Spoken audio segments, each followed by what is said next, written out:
Hello guys, welcome back to my channel. और आज हम करेंगे टीचर्स एप्टीट्यूड का क्वेश्चन जो कि बहुत ज़्यादा इंपॉर्टेंट है यूजीसी नेट वालों के लिए, सेट वालों के लिए। तो चलिए शुरू करते हैं। In the role of a test constructor how should a teacher proceed. मतलब टेस्ट कंस्ट्रक्टर क्या होता है? जिसकी हम टेस्ट को क्रिएट करते हैं, टेस्ट को बिल्ड करते हैं, टेस्ट को बनाते हैं, जैसे टेस्ट पेपर वगैरह बनाते हैं। तो टीचर को उसमें क्या ध्यान रखना चाहिए, क्या उसको उस टेस्ट को बनाने के लिए प्रोसीड करना चाहिए। तो सबसे पहले दिया हुआ है कि प्रिपेयर करना चाहिए आइटम को जो कि मैच करता हो ऑब्जेक्टिव के थ्रू। लाइक अगर अगर जो भी ऑब्जेक्टिव्स हैं वो अगर फुलफिल नहीं हो रहा है तो भाई तुम्हारा टेस्ट लेने का मतलब क्या हुआ। तो ऑब्जेक्टिव्स जो है वो हमको पता होना चाहिए। List of the major course और यूनिट ऑब्जेक्टिव, जो भी कोर्स पढ़ाया है या फिर जो भी मेजर कोर्स है, यूनिट्स है, उसको भी ध्यान में रख के चलना चाहिए। उसका भी एक लिस्ट बना लेना चाहिए। Prepare a table for specification, अगर कुछ और ऐड ऑन करना है तो उसके लिए एक टेबल भी बना सकते हैं। जैसे कि कई बार पेपर वगैरह में दिया रहता है ना स्पेसिफाई करने के लिए, तो वो सब बोल रहे हैं। और स्पेसिफाई द कोर्स और यूनिट कंटेंट, और जो भी कोर्स वगैरह जो भी यूनिट्स है जो कि आने वाले देने वाले एग्जाम में उसको स्पेसिफाई करना कि ये देना है, ये नहीं देना है, ठीक है। और डिस्कार्ड कर देना अनरियलिस्टिक ऑब्जेक्टिव्स को। तो जो भी ऐसे जो कि रियलिस्टिक नहीं है, ऐसे ऑब्जेक्टिव्स को क्या कर देना, हटा देना। तो ये चार जो पांचों हैं वो बहुत ज़्यादा सही है, इसलिए इसका आंसर हो जाएगा डी। उसके बाद हम लोग करते हैं the most significant approach of evaluation. Evaluation का मतलब क्या होता है? एक सिस्टमेटिक प्रोसेस होता है जिसमें कि क्या होता है ना, हमको एनालाइज करना होता है, इंटरप्रेट करना होता है जो भी हम पढ़ा रहे हैं, और को डाटा को कलेक्ट करना, समझना कि कैसे होगा, क्या बच्चे समझ रहे हैं कि नहीं समझ रहे। एज अ टीचर के प्रोसेस पे थ्रू सोच के देखो तो वो क्या होना चाहिए, कंटिन्यूअस होना चाहिए और कॉम्प्रिहेंसिव इवेल्युएशन होना चाहिए। मतलब हमेशा ये होते रहना चाहिए ताकि पता चल पाए कि स्टूडेंट कहाँ पे है और कहाँ तक वो स्टूडेंट जा सकते हैं, मतलब प्रोग्रेस क्या है उसका, ये सब चीज़ के लिए। तो वो कंटिन्यूअस होना चाहिए, कॉम्प्रिहेंसिव होना चाहिए इवेल्युएशन। अब उसके बाद आता है in a norms preferred test of student test data help us to determine a student place और रैंक। जो टेस्ट डाटा होता है, जैसे कि कोई भी बच्चा अगर पेपर दे रहा है तो उसी से ही तो पता चलेगा ना कि स्टूडेंट का प्लेस क्या है, स्टूडेंट का रैंक क्या है, कि कौन फर्स्ट आया है, कौन सेकंड आया है, कौन थर्ड आया है। तो ये बहुत ज़्यादा इंपॉर्टेंट होता है। तो वही बता रहे कि टेस्ट डाटा अपन को हेल्प करता है कि स्टूडेंट का रैंक बताने में।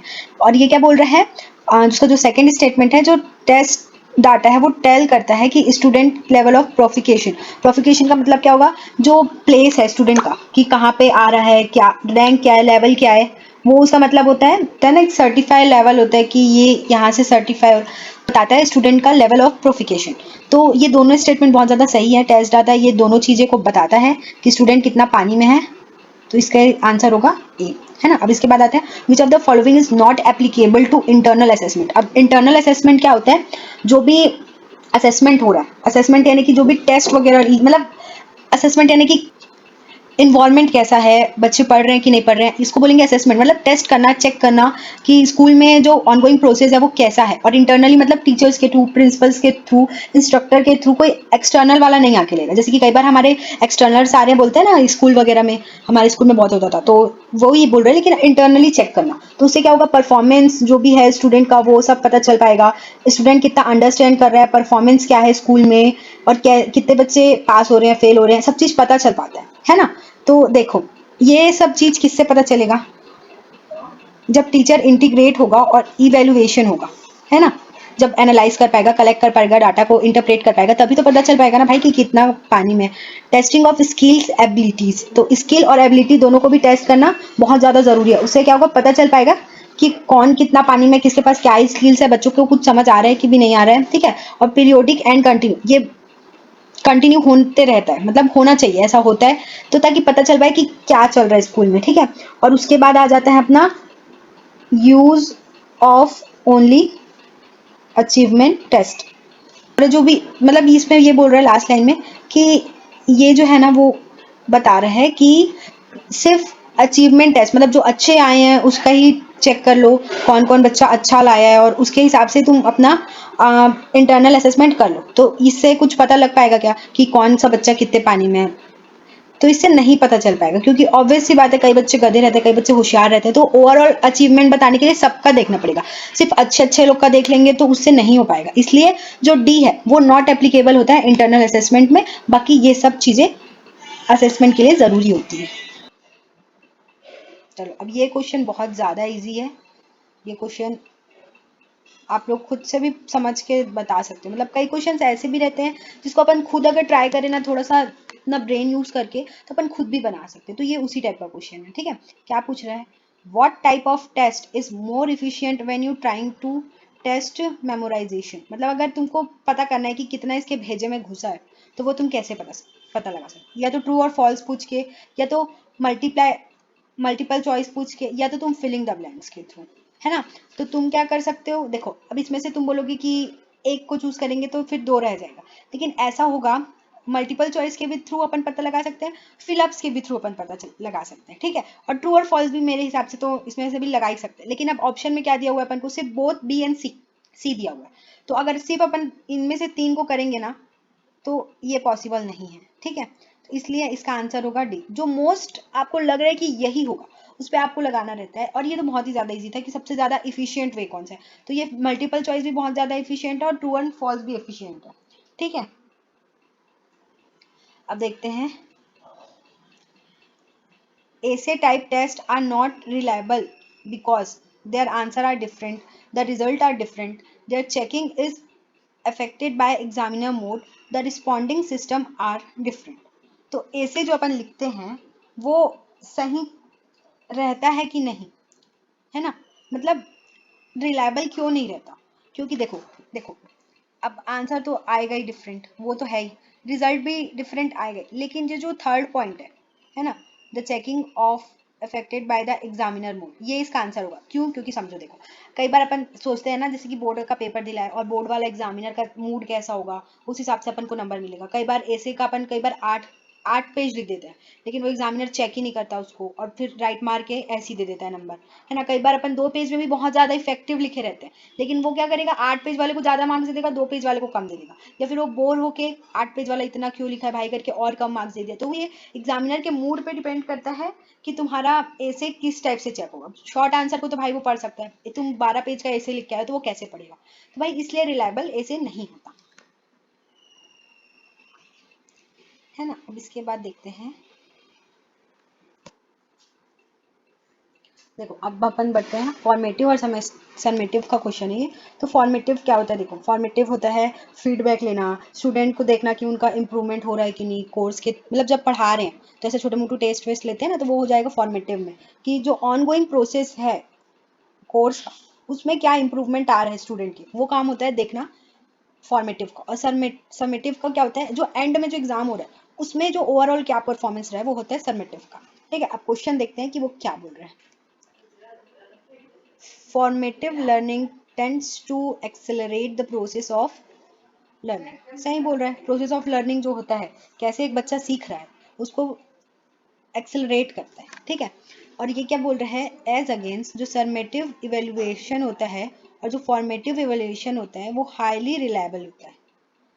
मतलब ये बोल रहा है कि जो सर्मेटिव होता है वो कम रिलायबल होता है और जो फॉर्मेटिव होता है वो ज़्यादा रिलायबल होता है। तो ऐसा तो कुछ नहीं है भाई, जो सर्मेटिव होता है उसके ही बेसिस पे जो हमारा एंड रिजल्ट है वो हम लेते हैं, ना कि फॉर्मेटिव के बेसिस पे। लाइक छोटू छोटू टेस्ट हो रहा है तो तुम उसके बेसिस पे थोड़ी तुम बता दोगे कि ये बच्चा टॉप करेगा, ये ऐसा नहीं है भाई। कोई भी बच्चा मेहनत करके एंड रिजल्ट में वो कुछ भी अच्छा कर सकता है। तो क्या मतलब इसका आंसर होगा ए सही है और बी गलत है, मतलब answer C will be the answer. ठीक है, below are the list some activities performed by a teacher. Which activity are of the nature of formative? अब इसमें से बताना है तुमको कि कौन सा फॉर्मेटिव है। अब फॉर्मेटिव मतलब मैंने क्या बताया, जो ऑन गोइंग प्रोसेस पे चलता होता है ना, प्रोवाइडिंग फीडबैक, तो ये आएगा ही आएगा।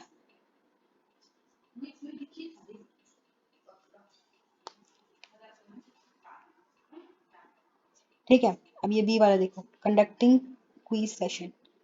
टीचर क्या करते हैं, कई बार कंडक्ट कर लेते हैं क्विज वगैरह, क्लास चलते रहता है उसके बीच में, या फिर कुछ ऐसे दे देंगे कि मंडे को है तुम्हारा क्विज कंपटीशन इस टॉपिक से रिलेटेड। तो ये क्या बी वाला भी है क्या, सही लगता है मेरे को तो। डी भी सही लग रहा है और सी भी सही लग रहा है, इनकरेज स्टूडेंट टू रिफ्लेक्ट मोर। ठीक है, ये सब ऑनगोइंग प्रोसेस में। अब ये evaluation of student in grading system, भाई ये तो तेरा है ही नहीं इसका पास, है ना, ये समेटिव में आ जाएगा, है ना। गिविंग ए मिस्ट्री टेस्ट, ये सब इसका पार्ट नहीं है। ठीक है, इसका आंसर होगा सी, पी डी ई। ठीक, the best method of checking a student homework, assign कर दो कोई भी इंटेलिजेंट स्टूडेंट को क्लास के, ठीक है, चेक करो आंसर्स को in the class in a group manner में चेक करवा लो बच्चे लोग से, checking them with the help of specimen answer, checking by the teacher himself in a regular way. अब बताओ आपको क्या लगता है? मेरे हिसाब से तो टीचर को खुद जाके चेक करना चाहिए बच्चों का एग्जाम, ऐसा ग्रुप वाले में या फिर स्टूडेंट के थ्रू, ऐसा भाई कंपटीशन फिर बच्चे लोग ही वो फील करने लग जाते हैं अपना गुस्सा निकालने के लिए। कोई मान लो इंटेलिजेंट बच्चा है, वो क्या करेगा, चल भाई तू मेरा दोस्त नहीं है तो मैं तेरे को गलत सलत दे रहा हूँ, मैम को बता के कंप्लेन कर दूंगा कि मैम इसने होमवर्क नहीं किया। तो भाई ऐसा नहीं होना चाहिए, टीचर को ही पूरा होमवर्क चेक करना चाहिए, वो भी रेगुलर बेसिस पे, ठीक है। अब देखते हैं, ठीक है, अब देखते हैं।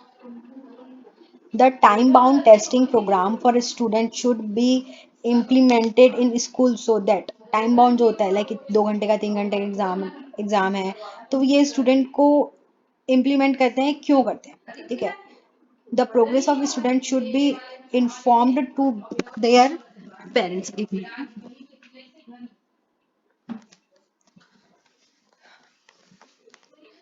The programme, let's start. The progress of student should be informed to their parents। भाई पेरेंट्स को बता दो। Regular practice can be carried out, ठीक है, student can be train for final exam, और the remedial progress can be adopted on the basis of their feedback of the result. अब क्या लग रहा है बताओ? मेरे हिसाब से तो डी लग रहा है, क्योंकि इससे क्या होता है ना, फीडबैक मिलते रहता है कि बच्चा का रिजल्ट क्या आने वाला है, और नई नई टेक्निक्स भी टीचर फाइंड आउट करते हैं कि बच्चे को ये समझ नहीं आ रहा है तो ऐसा कर सकते हैं, ये कर समझ नहीं आ रहा है तो ऐसा कर सकते हैं।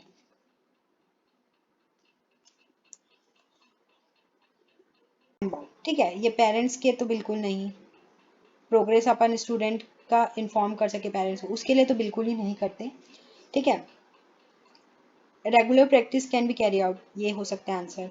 The student can be train for the final exam, ये भी हो सकता है आंसर, ठीक है। अब the remedial programme can be adopted on the basis of their feedback from the result, भाई यही आंसर डी। मतलब ये जो है ना, ये तीन, मतलब जो बी और सी है ये भी हो सकते हैं, लेकिन जो बेस्ट है वो है डी, क्योंकि इसमें अपन को ऐसा ऑप्शन नहीं दिया है ए बी सी या फिर बी डी ए वाला, तो इसमें अपन को best option out of best choose करना होता है, ठीक है। तो इसका आंसर सबसे ज्यादा जो सही है वो है डी, ठीक है। अब देखते हैं विच one of the following evaluation system involve the category of being an innovative practices.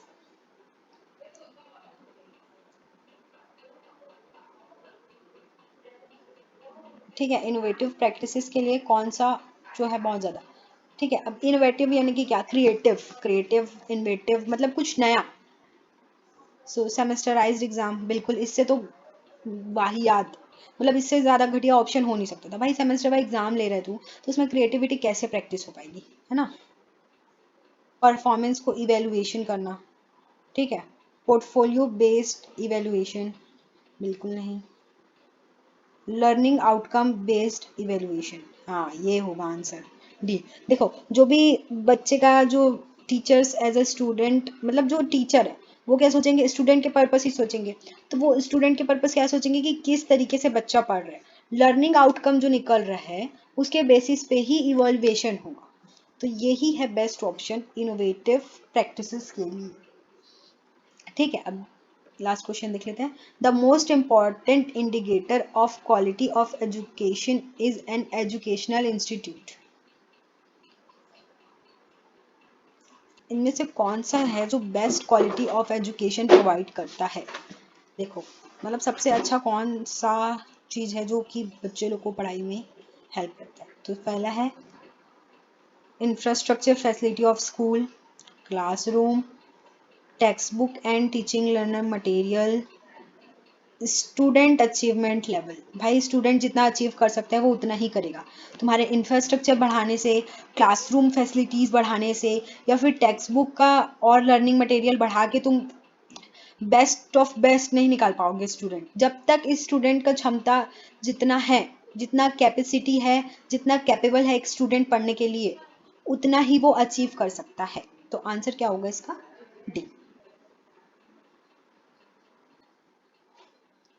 देखो अब इसमें क्या बोल रहे हैं, टीचर यूज प्लेसमेंट इवेल्युएशन इन ऑडिट। भाई अगर टीचर प्लेसमेंट करना चाह रहे किसी बच्चे का, तो वो कैसे करेगा?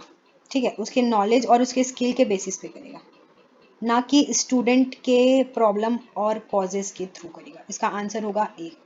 भाई प्लेसमेंट यानी क्या होता है? एक जगह पे किसी को प्लेस करना, मतलब कहीं पे रखना। जैसे कि कोई बड़े बड़े कॉलेजेस में कंपनीज को पैकेजिंग लगता है, स्टूडेंट को पैकेजिंग लगता है कंपनीज का, तो उसका क्या होता है? प्लेसमेंट होता है। तो प्लेसमेंट में नॉलेज और स्किल्स को देखेंगे, ना कि बिहेवियर, प्रॉब्लम और कॉजेज ऑफ स्टूडेंट लर्निंग को देखेंगे। ठीक है, नेक्स्ट क्वेश्चन आता है, summative evaluation is use for which of the following purpose. Summative किस लिए यूज होता है? ठीक है, to monitor student programme during the learning process. बिल्कुल नहीं, ये फॉर्मेटिव है। प्राइमरी टू सर्टिफाई और ग्रेड स्टूडेंट, है ना?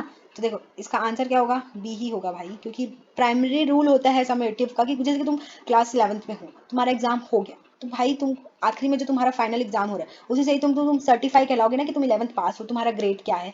वही चीज होता है समेटिव। बस इतना दिमाग में अपने घुसा लो, फिर तुमको और कुछ चीज करने की जरूरत नहीं है।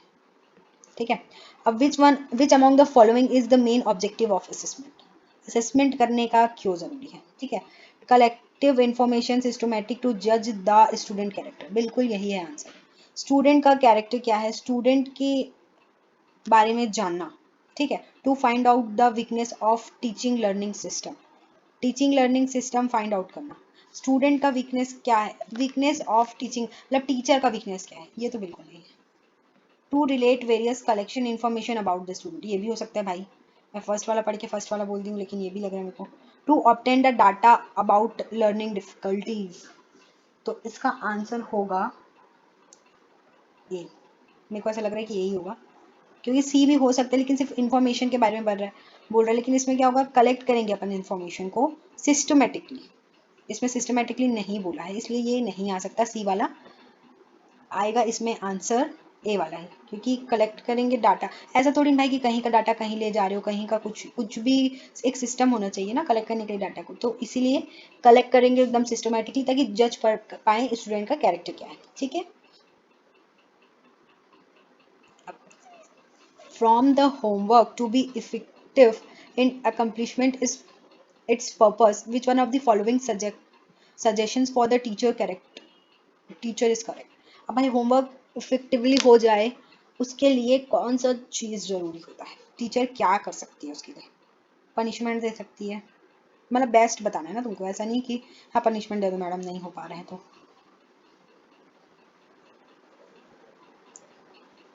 असाइनमेंट दे सकती है स्टूडेंट को फॉर प्रैक्टिकल असाइनमेंट दे सकती है। Do not expect student to always have homework. ऐसी लाइन मेरी टीचर को कोई पढ़ा देता। भाई टू स्टूडेंट से एक्सपेक्ट ही मत करो कि वो होमवर्क कंप्लीट करेगा। Do not listen what student से about their experience in completing of homework assignment. Student का बात ही मत सुनो। तो इसका आंसर होगा सी। भाई टीचर को कोई एक्सपेक्टेशन नहीं रखनी चाहिए, मतलब इन रियल लाइफ तो ये पॉसिबल नहीं है, लेकिन हाँ यही इसका आंसर है। ठीक, इसका आंसर है सी ना। वैसे तो हमेशा ए ही होता है इसका आंसर, मतलब इन रियल लाइफ, लेकिन बुक के पर्पस अपन का आंसर होगा सी। ठीक है, which one of the following is an example of maximum performance test.